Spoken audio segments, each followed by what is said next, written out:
The following program is sponsored by Adams Financial Concepts.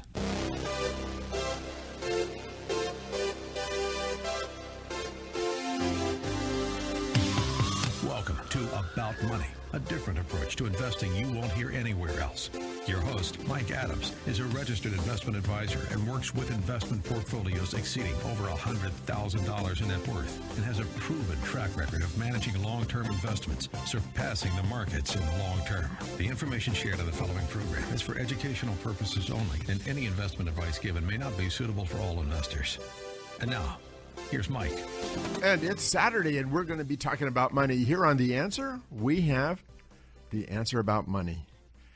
So this past week, I've been at the Money Show in Las Vegas. I did 2 workshops. I did actually 3 workshops. I did 2 on essentially the same topic called Superior Returns, Minimizing Risk. I did 1 bullpen, what they call the bullpen. It's an area inside the exhibit hall. Did a thing called Bits and Pieces, just a variety of different topics that I carried about. But Monday night when I arrived, the market was down 610 points because of the tariffs. And my topic for that night was Predictions 2019, The Truth About China and How We Got Here. So it seems so very, very appropriate. So I thought I would share that because I will not be doing that in Seattle. I have a completely different topic to talk about. They've asked me to talk about in Seattle on how this bull market will end. So I want to talk about China, and I want to give you essentially the same presentation that I gave at the Money Show. To the Money Show, actually, it was for a number of people by invitation only, but they opened it to everyone, and the room was so crowded there was standing room only. So either people were really curious or they thought somebody was really strange at the front. That was me. So let me tell you what I said. China had a GDP in 1970 of $92 billion. $92 billion. The world GDP at that time was $12 trillion. They were not even 1% of the world GDP. The United States at the same time had a GDP of $1 trillion. So we were more than 10 times what China was, with a lot smaller population. By last year, China's GDP had grown from 92 billion to 13.5 trillion. While the U.S. had grown from 1 trillion to 20 trillion, we had grown 20-fold in those 48 years. China grew 145. The world GDP, by the way, had grown from 12 trillion to 84 trillion, and that's a story for another show and another seminar and another. That's yet to come. But let's just talk about China. To understand why China went from 92 billion to 13 trillion, it was not a new idea. It wasn't something they derived. To understand that, how it happened and why it happened, we have to go back and look at the model they used. And the model they used, we have to go back to France, 1661. 1661, it's Louis XIV. I call him Louis XIV, ascended to the throne. Now, when Louis came into power, the country was essentially bankrupt.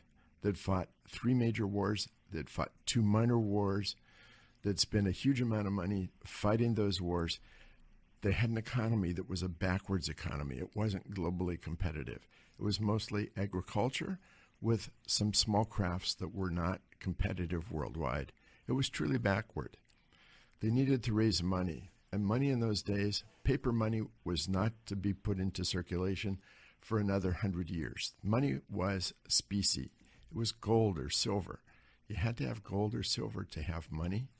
France had no gold mines. They had no silver mines. So Louis was facing a huge problem in France. And what he did is in 1665, he brought in Jean-Baptiste Colbert as Minister of Finances. And Colbert had a plan. What he set out to do was to go out and poach entrepreneurs and craftspeople from other countries. He offered what they called the royal privilege to those who brought industry to France. They offered a time of no taxes. They built the factories. The government built the factories and financed the factories, and the government guaranteed their sales. So it seemed like a tremendous opportunity for those people that came from England or Italy or Belgium to have that kind of financing and that kind of guarantee for what they were putting together. But at the same time, Colbert sent spies into England to steal technology, not just England, but into the rest of the world as well, because England was technologically one of the most advanced countries. England built the first steam engine. Who bought the first steam engine? France did. They brought it to France. They reverse engineered, and France was soon in the same business as England in producing steam engines. That was typical of what went on. In addition, Colbert established a corps of quality control people who went from factory to factory. Because France had been backward and their products weren't competitive, they were to become very renowned, very well known, eventually for the fine products they produced in silk and tapestry and glassware. They went out, and some of those companies exist today. Saint-Gobain, the glass makers, the tapestry makers, those were established 400 years ago, 450 years ago. They still exist today. They're still known for their quality work. But that started then. They were forced to produce quality products. And for the entrepreneurs, Colbert also wanted to guarantee the technology. He wanted to keep the pirated technology. So for entrepreneurs or craftspeople that came to France, they couldn't leave. If they tried to leave the country, they might end up rowing on the king's galley. They might end up in prison, and they might end up executed. Not only that, to protect the products that France was producing, if you tried to import products that were competing products, you could be executed. In fact, 15,000 entrepreneurs were executed because they tried to import cotton from outside of France. You know, the same was true of glass. Venice was known for having the best glass in the world. If you imported glass, you ended up executed. That's the way he did and kept the technology alive. He built the first factories in France, factories of 1,000 or more employees. They were factories which employed labor at a very low cost. The people were housed in dormitories. They worked 14 to 16 hours a day. The only days off they had were religious holidays, and Colbert got into a dispute with the Catholic Church because he said the Catholic Church had too many religious holidays. He needed people to work on those days. He wanted the women to marry before they were 20 to produce more workers for the factories. He was in control, and he wanted that to happen. But it wasn't just enough for industries in France. He wanted to construct a merchant navy. An area we now know as Bordeaux was, at that time, largely swamp area. He filled that in. They grew oak trees. They built ships. And, of course, a wine industry as well. Because in the eastern part of France, the wine industry was controlled by the church. In the western part of France, it became controlled by the government. That was Colbert. He wanted to do all those things, and he had the power in which to do it. He controlled the France. He controlled the finances. He controlled what was going on. And he built France into an industrial power, a country that was known for producing fine products, a country that was known for building a huge trade surplus, and a country that paid off their debt and moved forward on this whole process. That was Colbert. And Colbert was ruthless. He was mean. He was hated by the people in France, and he was hated by the people outside of France. But he had control of finances, And what he did was made him into an industrial power. So let's switch and talk about what's going on in China, because the Communist Party has broad centralized control of the banks, of the infrastructure, of the land, of all permitting process, of the military, of foreign policy, and the Central Party controls what goes on in China. They can decide which industries are important and which are not important. They can decide where they want to allocate money to, and by controlling the banks, they can decide who gets funding and who does not get funding. The Communist Party can set and determine where they want to go. And they've had a long-term development plan. I've been trying to find a quote that I wish I would have written down at the time, but the premier of China, Chimin Zaman, was at the Bush Ranch in 2003. And I can remember Bush was describing the United States and how we plan every year. And he was upset. The Chinese premier was upset, and I don't remember the particulars. But he said, the United States is a country that's 200 years old. You plan in years. China's 4,000 years old. We plan in centuries.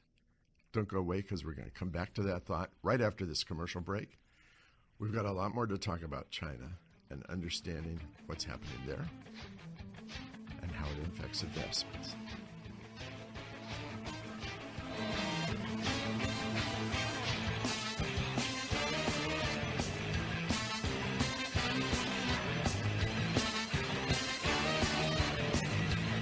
More about money coming up with Mike Adams on AM 1590, The Answer. For more information, click on adamsfinancialconcepts.com.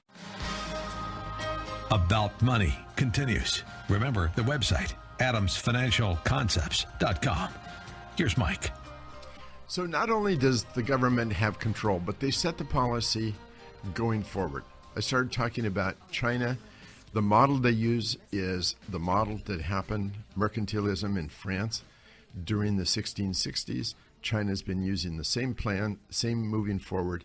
China has complete control, as did the king and his minister of finance in France. The government sets the policy.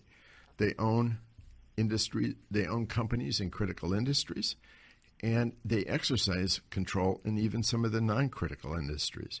Even in the publicly traded companies, the government has a significant power to watch that. And they've created significant incentives for foreign manufacturing. They went out and they actively recruit manufacturers to come into China. Like the royal privilege in France, China will offer tax incentives, they'll offer financing, they offer low-wage workforce. They house some of the people in dormitories. They offer long hours, and they offer a number of incentives. You know, I got involved on the aerospace side at one time, and I got to see this in action because there's a company called TACO. It's a joint venture between several Chinese companies. I think there may be a Japanese company involved, and Boeing has a 15% ownership. And what TACO did, or what the Chinese government did through TACO, is they went through and there was a large duck pond, a large duck reserve, huge water area.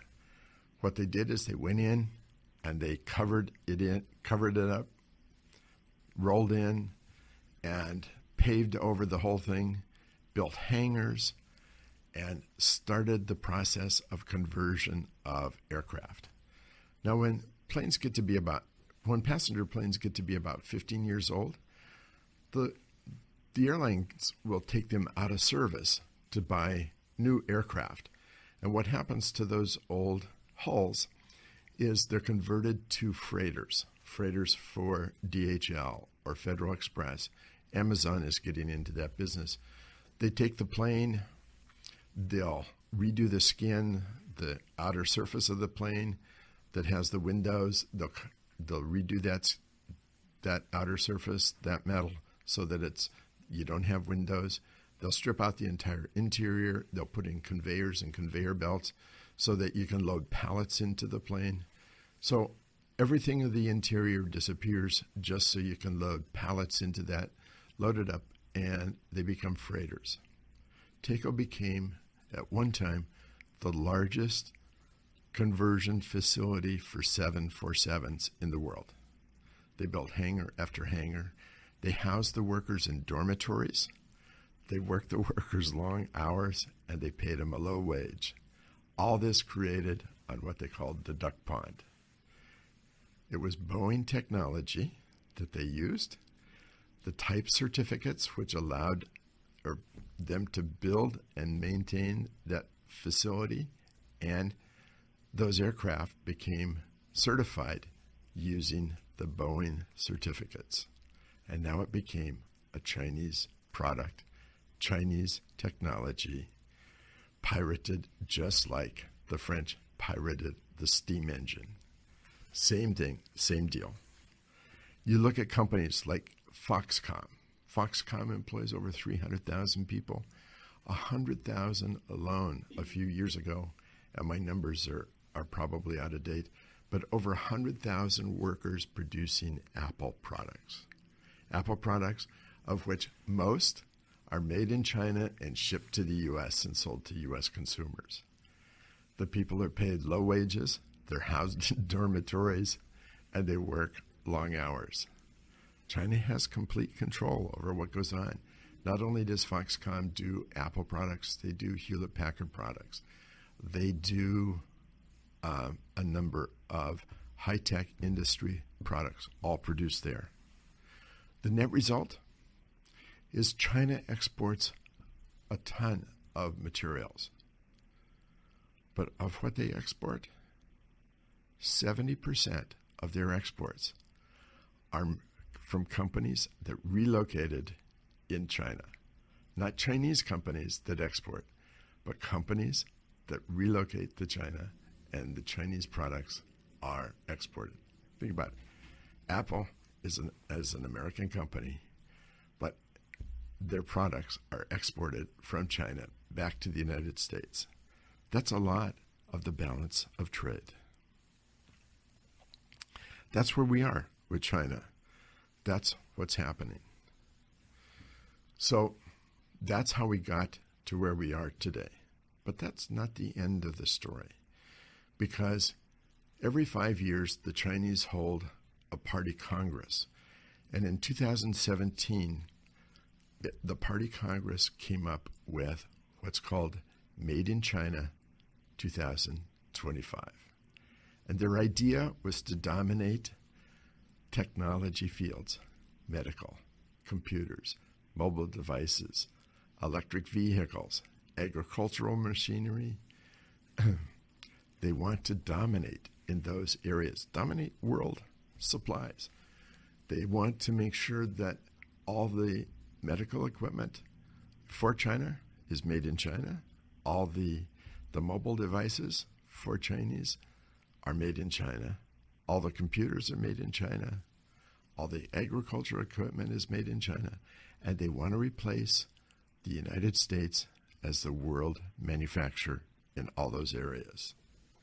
That was something that was publicized and talked about to a great deal.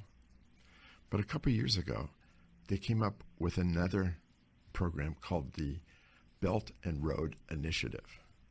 Now, the Belt and Road Initiative is to rebuild the Silk Road. The Silk Road covered most of Southeast Asia, but it wasn't just a single road. It was a multiple, what's the word I'm trying to think about? It was a network of roads that covered all of Southeast Asia. The new Belt and Road Initiative is to cover the sea and the land.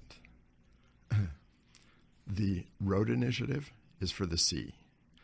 The road on ice is to control the Arctic Ocean. The Pacific Road is to control shipping in the Pacific Ocean. The digital road is to control cyberspace. The belt portion is to build the infrastructure and control the land. They are funding trillions of dollars into the Belt and Road Initiative. They want to build railroads. They want to build highways. They want to build ports. They want to build power stations throughout Asia, throughout Africa, Eastern Europe, and into Europe as well. I have friends that are in Georgia. They say they're pouring millions of dollars into Georgia. They want to build the railroads. They want to control the traffic. They want to control the roads. And all roads need to lead to Beijing. They want to control all that. That's something that's in process. It's not been well publicized. They don't talk about it very much. The funding, the trillions of dollars, are not funded like we fund foreign aid. Not at all. The way they fund this is through Chinese companies. The Chinese companies come in and loan the money, and they supply Chinese labor. They supply Chinese technology and the funding. And the funding has to be guaranteed by the government. So we have a couple cases. We have a case in Pakistan where we see it happening. But for me, the best illustration is an early part of this, way before the Belt and Road Initiative was announced. But the concept is the same one. The main port in Sri Lanka is Hambantota. Hambantota was a backward port, needed drastically upgrading, remodeling, brought into the 21st century. So a Chinese company got the contract to do that. Loaned the money to, the money came from the Chinese company, was guaranteed by the government of Sri Lanka. And that port became one of the best ports. They remodeled it, they refurbished it. It became a very strong, deep port in Sri Lanka. Only Sri Lanka's government couldn't pay off the debt. So the Chinese repossessed the port. The Chinese now own the main port in Sri Lanka, and a good portion of the Chinese Navy is now anchored in Hambantota. That's the focus of the Belt and Road Initiative. Think about that.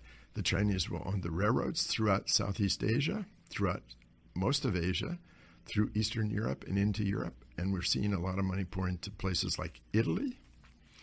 We're seeing it pour into Africa. They're going to own the railroads. They're going to own the power stations. They're going to own the whole thing. Think about how France ended. France ended with everybody losing their head, or a lot of people losing their head. But the kings were followed by the emperors, by Napoleon, and he built the French Empire. He raised an army, conquered Spain, conquered Italy, conquered Germany, was conquering Russia. China understands they don't need to raise an army. They can go out and buy their way into the rest of the world and make vassal states. Tajikistan, Kyrgyzstan, Kazakhstan, Georgia, Azerbaijan, Armenia, all those countries who are taking a lot of money, including countries in Europe like Italy and countries in Africa. That's the focus, for them to become the number one in the world. We're coming to a commercial break. Don't go away, because I want to come to the conclusion and how it affects investments. And this portion's been running longer, but we'll get there. Hang on. We'll be right back after the commercial break.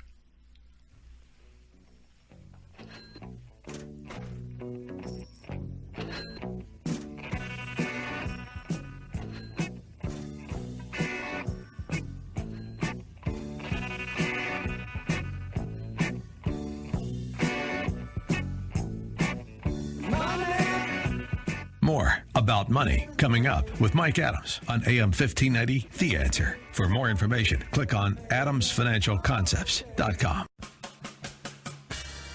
About Money continues. Remember the website, adamsfinancialconcepts.com. Here's Mike. Okay, so I've been talking about China. The model they used was the French model of the 1660s on into 1700s.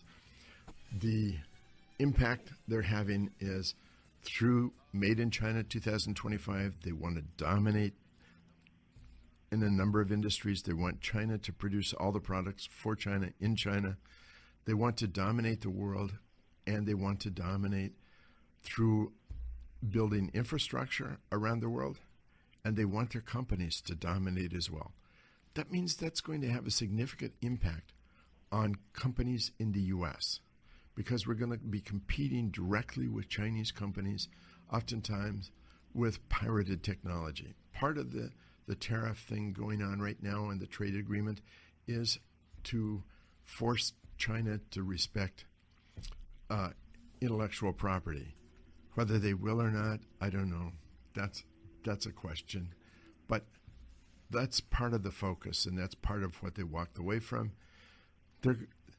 Even if they don't do that, China's now reaching the point where they're developing their own intellectual property. They are going to compete. But we know some things about the Chinese as well, and the Chinese companies. We know that they've funded a number of industries, and the government funds those companies. There's no real incentive for those companies to be efficient, and they tend not to be very efficient. They tend not to be effective. Now, if the Chinese government wants to go in and continue to build, as they did with steel, they continued to build and build. They continued to build in aluminum. They can put a lot of price pressure on companies outside of China, and that's what happened in the steel industry. That's what happened in the aluminum industry. I started my career at Intalco Aluminum up in Ferndale, and aluminum prices had dropped so low, and China was sending out so much aluminum, there was talk of shutting down the entire smelter at Intalco and buying the aluminum from China to be cast in the cast house at Intalco. Didn't happen, but it could have happened because China overbuilt. When you have a centralized economy, it comes down to building what you think goes forward, and it's not a market-driven economy. They picked up some capitalistic practices, but they also wanted to control the industries and control what went on. They want to control those companies, and there's no incentive for them to be efficient. But they can be large, and they can be funded, and that's going to be something to be considered. So the United States companies will probably be more efficient, more effective in what they do. But they're still, as you invest in things, no longer is it looking at just competition within the U.S. You're going to have to look at the competition from China. You're going to have to make decisions on your investments, on how that industry in China is going to do and what the competitive advantage is that you have. There are companies today that compete with technology companies in China. Generally, I would say that the United States companies generally have a better technology. They have a better focus on the market. That's always going to be important because if companies don't maintain that edge, they're going to lose out because of companies that have unlimited funding and unlimited guarantees of their products being sold. That's where we are. That's what we're going to do. I believe that there's still good times coming.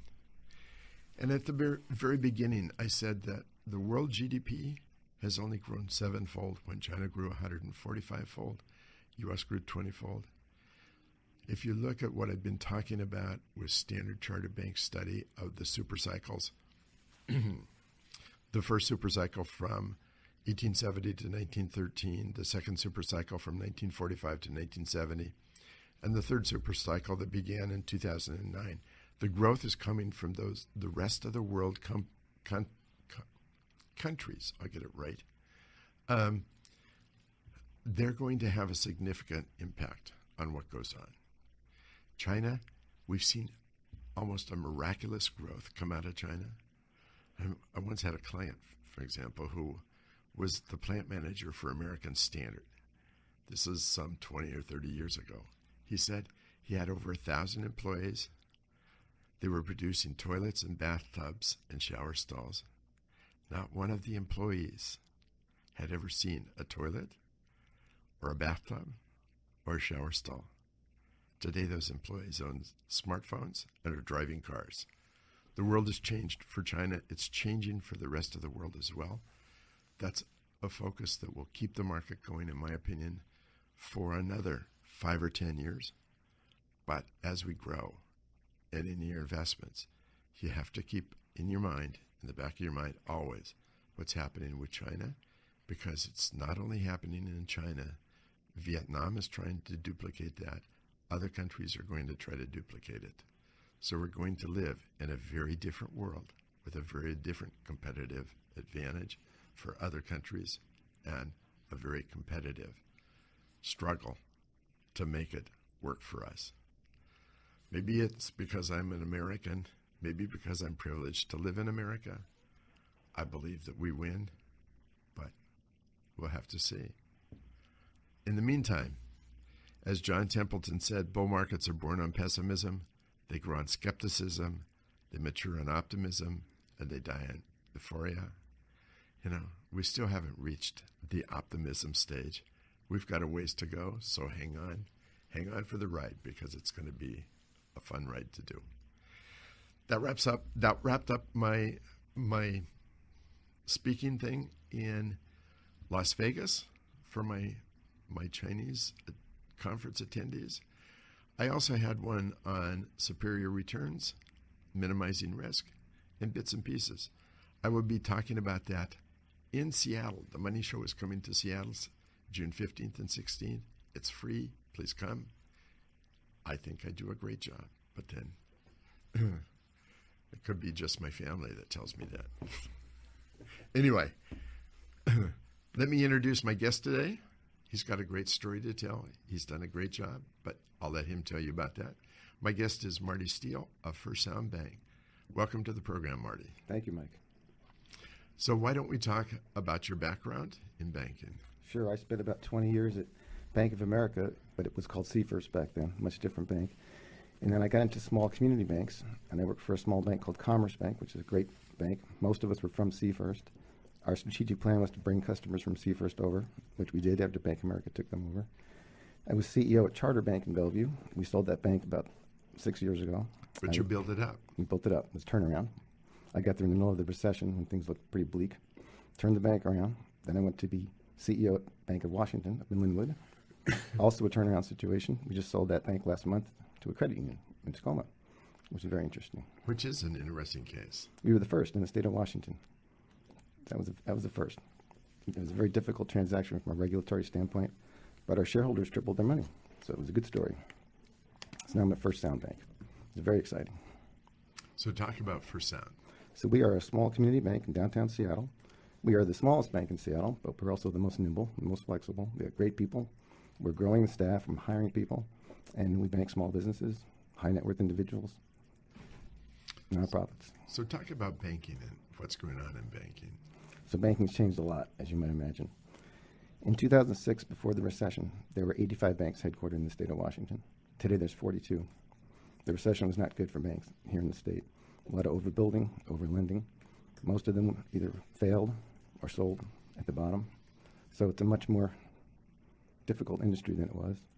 It's still competitive, but as a small bank, I think we have an advantage because we have better customer service, we're more nimble, and we're faster, more flexible. So talk about your typical clientele. Typical client would be a small independent company, maybe a group of doctors, a group of lawyers, law firm, small manufacturers, and they come to us. We're not going to bank Boeing or Nordstrom or Weyerhaeuser. That's not our market. But we do a good job for those small customers. To get to meet face-to-face with the CEO, face-to-face with the executives, people that make the decisions. So with just a single location, how do people do banking with a single location? Technology helps a lot. We've got, it really does. We've got the little machine you can put your check in. We have mobile banking, online banking. You can take a picture of your check. You can call our customer service center. Most people just go online. We have very few people that actually walk into the branches anymore. I haven't been in our bank for probably 4 years, 5 years. Well, it's expensive. The Bank of Washington, we had 6 branches, and we had overhead, right? You've got property taxes, maintenance, landscapers. You have to pay the people. It's a physical location. So by having one branch, actually, we're a lot more efficient. Helps a lot. And you have a much better focus on the individuals and the individual companies. Right, right. We're not going to hang a sign on the window advertising a CD rate. Instead, we're going to have to go meet face-to-face with the customers, but that's the kind of customer we're after, somebody who wants that hands-on approach. And how about in terms of their financial needs? What do you do? We do just loans and deposits. We don't do wealth management, so we don't compete with you, which is good. But we do mortgages, we do home equity loans, we do business credit lines, we do CDs, money market accounts, checking accounts, all your basic banking products. And again, it's all very streamlined and automated. Makes it very simple for the customer. So, for a customer to make a transition, how easy is it for them to do that? In today's world, very easy. We just come out and see you face to face. We sign you up. I'll bring my customer service people with me. I'll bring an account officer with me. We can do a lot of it online, but some of it we can't do online because of the whole bank secrecy and know your customer stuff. We really want to come out and look you in the eye. So okay. So we're coming to commercial break. We're going to come back to this right after the commercial break. So don't go away. Marty's got more to talk about. Good. And we're going to hear that. So don't go away. We've got a lot to talk about. And I want to tell you a little more about the Money Show if we have time, because it's coming to Seattle. So don't go away. We'll be right back.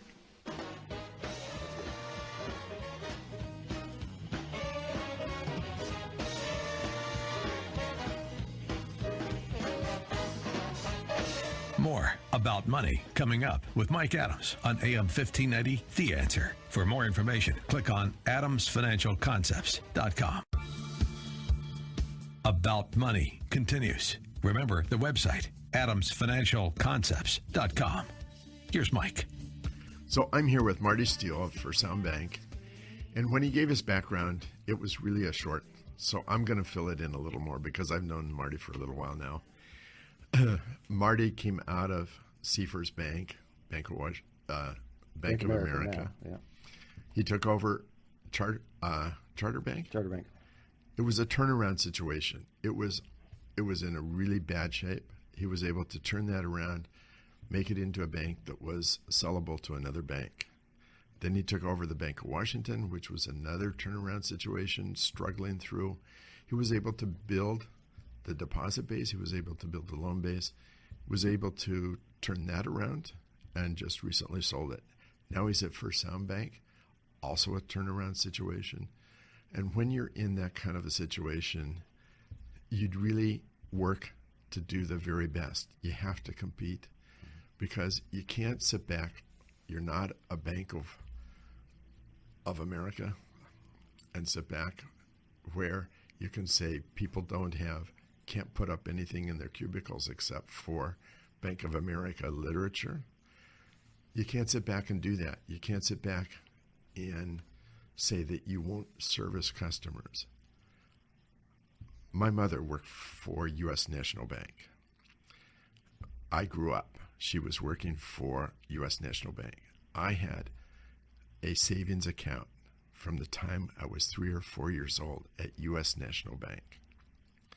So I've had a checking account and service accounts at U.S. National Bank for over 50 years, maybe 60 years.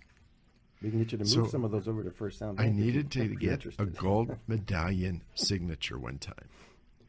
And I also have banking services. I don't have Adams Financial Concepts at U.S. National Bank. They told me the only way I would get a gold medallion signature was if I moved my banking to U.S. Bank. I said, I've been a banker. I've been with the bank for 60 years. Been a customer for 60 and you're years. telling me that I have to move my entire banking to you in order to get a gold medallion? I mean, that's not the kind of service you get at a small community bank. I just want to put that plug in for First Sound Bank. Thank you. I appreciate that very much. I would have bet that First Sound Bank, had Marty been there, would have given me a gold medallion signature, even if I had no business there. Yes. That's what we do.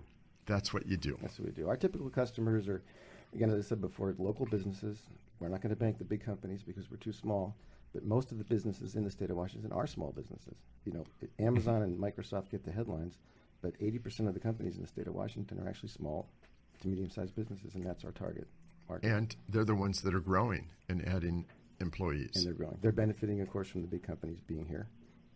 There's a trickle-down effect to the small businesses. So let's talk about your loans and what if a company needs a loan, what size loan can you take? Right. Our typical customer borrows anywhere between $1 million and maybe $4 million. And that's about 80% of the market for that kind of financing. We do two types of financing for customers, generally either real estate based or asset based. The real estate based loans were, let's pretend that you and I decide we're going to get together and buy a strip center with a 7-Eleven anchor tenant. We wanted to borrow $2 million. We'd do an appraisal on the property. We would sign personally, and we'd loan you 75% against the property. If it's a business, the business has different assets. They have accounts receivable, they have inventory, they might have their own building. So we would take those as collateral, and we'd structure a facility around that. Mm-hmm. That's very typical. And loan rates? Well, it's interesting. As you know, the interest rate yield curve right now is kind of crazy. For us, it's very inverted. So if you were a business customer and you were borrowing, let's say, against your inventory, chances are we would loan you, let's say, prime plus 1. Well, prime is high because the Fed has pushed up short-term rates. So prime's 5.5. So you pay about 6.5% for that loan. On the other hand, because of the insatiable demand for U.S. Treasuries, as you know, long-term rates are low. So we price our long-term loans usually against Treasuries. And 10-year Treasuries right now, I think today was 2.3%. So if we mark that up by 2 points, we're going to give you a fixed rate loan of 4%, 4.5%. It's kind of crazy right now. It is kind of crazy. So people are benefiting from the yield curve if they're borrowing long. Yeah. So when you structure a long-term loan, is it a structure payout? And if loan rates change, can they refinance? Yes. So normally what we do is we look at a 5-year cycle of interest rates because we can't take too much interest rate risk because we're a small institution. So our typical fixed rate loan is for 5 years, maybe 7 years. And we usually have a prepayment penalty for the first few years to disincent you from refinancing. But after the first year or two, or let's say 3, interest rates have come down and you come to us for refinance, we'll do that for you. I don't see long-term interest rates going down much more. They're pretty low as it is. Personally, I think that interest rates are headed the other way. So getting a long-term loan at 4% It's a pretty good deal. is really a good deal. Yeah, mortgages are especially low right now. I would encourage people to lock in mortgage rates right now because, as you said, with long-term inflation, there could be higher interest rates in the future. And the indications are we're going to see inflation. Yes. I've been saying that. I'll be talking more about that at the Money Show in Seattle. Right. So, I mean, And what then, you offer is structurally some of the best in Seattle. right. And again, what's nice about it is you're dealing directly with the decision makers. When you come into our bank, you're going to talk to me, you're going to talk to our head of credit, our head of marketing. And so these aren't people in some ivory tower someplace in North Carolina or San Francisco. They're right here in Seattle. I have to say that it's been a number of years ago that we were going to do a refinance on our condo. And we live, of course, live on the water, but there's a hill behind us. And they did what they call a drive-by appraisal and found that the house on the hill, away from the water, they assumed had a better view than ours did. And they deducted $70,000 from our view. Wow. And that's a drive-by. I said, how is it? What's a drive-by? Well, it's a guy that's got a computer in Iowa that's doing the drive-by on his computer. Right. I mean, that's not the kind of thing you get at First Sound Bank. Well, actually, what's interesting is if we make a large real estate loan, I personally go out and go look at the property. I'm not going to use a computer. I'm not going to use a guy from Iowa. It's going to be me. I get in the car. I go out. And actually, sometimes I'll even knock on the door and say hello to you. So how do you evaluate businesses? You talked about assets and so on. How about a business loan? Right. So the most important thing, I think, is cash flow. You know, at the end of the day, you have to have positive cash flow. A lot of times when companies are growing, they're growing so fast that they're using up their cash. Their receivables are going up, their inventory is going up, and that's okay. We can finance that. Because at the end of the day, when their business cycle levels off, they'll start generating cash. If businesses are losing money, that's a problem. We actually had to turn down a customer today who has grown very quickly in the real estate business. He has a lot of different properties, but he's paying too much for the properties because, as you know, capitalization rates are very low right now for commercial properties. So in order to get these properties, he's paying so much that the cash flow from the properties isn't enough to make the debt service payments on the loans. So he needs to somehow borrow more money to pay the debt service on these other properties that aren't cash flowing. So that's the first thing is cash flow. The second thing is management ability. You know, looking at the owner of the business and being comfortable that this person knows how to run their business. And again, this is kind of the eyeball test. You look them in the eye and make sure that You walk around the shop and you see if the floor is clean. It's an indicator of whether or not the guy's really working hard to make sure his business is running. And the third thing, of course, is the value of the assets. Mm-hmm. You know, if we need collateral, if you're trying to borrow $4 million against a building that's only worth $3 million, that's probably something that we can't do. So anyway, to wrap it up, and we're coming to the end of the program, if you're a business person, if you're a business and you're thinking about your banking relationship, and I know that there's a number of people that are having problems with their banking relationship, but even if not, get a second opinion. If you have a medical problem, don't you go out and get a second opinion? You very definitely should. And you very definitely should consider First Sound Bank for a second opinion or even a first opinion. Thank you, Mike. I really appreciate that. So how does someone go about getting a hold of you? Well, we have a website, of course, firstsoundbank.com, and all of our phone numbers are on there. There's nice pictures of our people, and there's a description of our products, so I'd start there. Okay. So now you know. Thank you, Mike. So we're coming to the end of the program. Come to the Money Show in Seattle, June 15th and 16th. I'll be there.